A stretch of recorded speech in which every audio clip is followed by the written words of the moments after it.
Olá, no vídeo de hoje eu vou falar sobre essa nova atualização que o Google Planilhas está liberando para a lista suspensa, que permitem selecionar vários itens da mesma lista. Isso ajuda bastante quando a gente quer, principalmente, destacar algumas características de alguns produtos, ou aqui no caso, do apartamento ou do imóvel. Aqui eu vou explicar para você como a gente faz, não vou entrar no mérito de como criar lista suspensa, porque eu já tenho um vídeo que eu vou deixar aqui no card. Nós vamos direto aqui na opção para ver o que muda, e um ponto importante, vou até destacar aqui, essa é uma atualização, então o Google está liberando essa funcionalidade e é importante que essa implementação ainda está sendo disponibilizada conforme a data aqui mostrada na tela. Se para você não estiver aparecendo ainda, só tenha um pouquinho de paciência que logo em breve irá aparecer.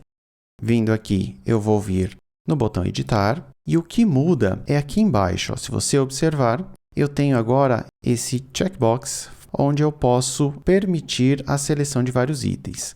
Se eu desmarcar, ele continua permitindo apenas uma seleção, mas a partir do momento que eu marco essa caixa de seleção, ele já me permite selecionar vários itens. Feito isso, você vem, configura aqui os itens que você quer que apareça. Aqui no caso, eu selecionei esse intervalo aqui e dou um concluído.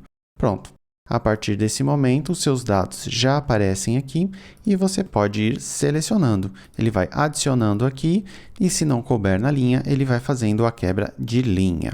Bom, esse foi um vídeo mais para mostrar essa nova atualização que já está chegando e eu vou deixar aqui na descrição um link onde eu ensino a criar a lista suspensa passo a passo. Se você quiser saber um pouco mais como trabalhar com essa lista suspensa, me deixe um comentário aqui sobre o que você quer saber mais. Eu farei um vídeo explicando mais sobre esses itens. Se você ainda não estiver inscrito no meu canal, considere se inscrever para não perder os próximos vídeos. Um grande abraço e te encontro no próximo vídeo.